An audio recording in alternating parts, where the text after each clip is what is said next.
చెప్పండి అన్న, ఎట్లుంది మోతీలాల్ పరిస్థితి? ఎట్లుంది అసలు? ఆయన ఆరోగ్య పరిస్థితి మీద డాక్టర్లు ఏమంటారు? ఇప్పటికే గత 6 రోజుల నుంచి ఆమరణ నిరాహార దీక్ష కార్యక్రమాన్ని నిరుద్యోగుల కోసం చేస్తున్న మోతీలాల్ గారి ఆరోగ్యం నేను గత నైట్ నుంచి చూస్తున్నా.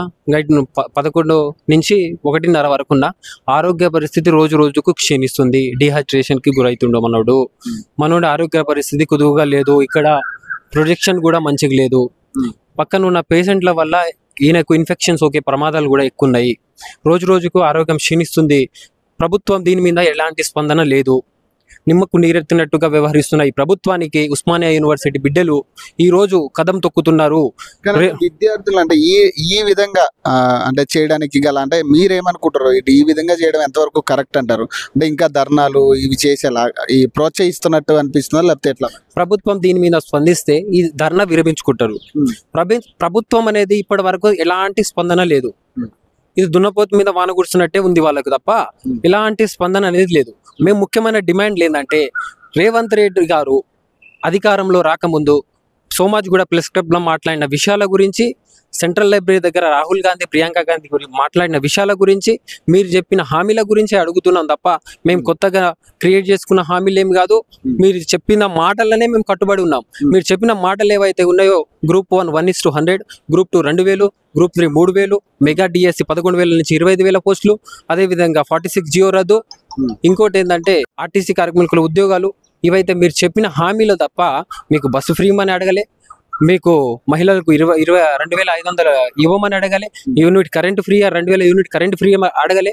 మేమేం అడగలే. నిరుద్యోగుల బునాదులపై ఏర్పడిన ఈ తెలంగాణ, ఈ కాంగ్రెస్ పార్టీ స్పష్టమైన హామీలు ఇచ్చారు కాబట్టి హామీలను నెరవేర్చమని అంటున్నాం. జాబ్ క్యాలెండర్ అన్నారు. జాబ్ క్యాలెండర్ ఇప్పుడు దాకా ఊసే లేకుండా పోయింది. ఈ నిరాహార దీక్ష ఇంకా ఇక్కడి నుంచే కాకుండా ఉస్మానియా యూనివర్సిటీ లైబ్రరీ స్టార్ట్ అయింది. అన్ని యూనివర్సిటీలు, తెలంగాణలో ఉన్న అన్ని యూనివర్సిటీల నుంచి విద్యార్థులు, నిరుద్యోగులు అందరూ కదిలి వచ్చే అవకాశాలు ఉన్నాయి. మీరు చూస్తూనే ఉన్నారు. మెగా డిఎస్సి కోసం ఇక్కడ దిల్సుఖ్ నగర్ కాదు, అశోక్ నగర్ కాదు, నిరుద్యోగులందరూ కదిలి వచ్చి మీ ప్రభుత్వాన్ని కుప్పగూల్చే రోజులు కూడా దగ్గర పడ్డాయి. మేము సానుకూలంగానే ఉన్నాం. ఏ పార్టీకి తొత్తేం కాదు. మేము మీరు ఇచ్చిన హామీలు నెరవేరిస్తే మాకు అవే మాకు ఇంపార్టెంట్.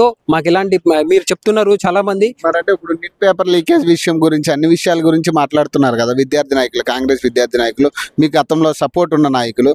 మరి ఎందుకు గ్రూప్ 2 గురించి కానీ డిఎస్సి గురించి కానీ ఎందుకు అది state wide issue, central wide issue కాబట్టి దాన్ని పట్టుకొని కూర్చున్నారు. ఇది స్టేట్లో మరి నిరుద్యోగుల మీద ఏర్పడ్డ ఈ తెలంగాణ ప్రభుత్వం గురించి మీరెందుకు మాట్లాడతలేరు? గతంలో ఫైట్ చేసిన వాళ్ళే కదా గతంలో ఫైట్ చేసిన నాయకులే ఈ రోజు మోతీలాల్కి ఎందుకు ఈ స్పష్టమైన హామీలు మీ నోటితో చెప్పిన హామీలే కదా ఇప్పుడు మద్దతుగా ఎందుకు వస్తలేరు? మీరు మద్దతు ఇచ్చి దీనికి స్పష్టమైన హామీ ఇచ్చి ఈ రోజు మీతో డిబేట్ పెడతామని ఎందుకు రావట్లేదు ఈ ప్రభుత్వం అనేది? ఈ నిరుద్యోగులారా, మేధావులారా ఆలోచించండి. మనకు మభ్యపెట్టే ప్రయత్నంలోనే ఉన్నారు.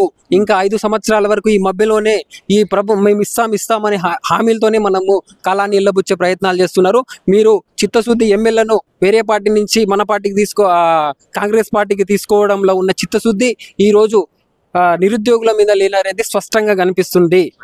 ఇక రానున్న రోజుల్లో ఇక 1-2 రోజుల ఆరోగ్యం క్షీణిస్తే ఈ రాష్ట్రం మొత్తం నిప్పు రగిల్చే ప్రయత్నం కూడా కొనసాగుతుంది. అది ఇంటెలిజెంట్ వాళ్ళు మీకు ఇన్ఫర్మేషన్ ఇచ్చే ఉండొచ్చు.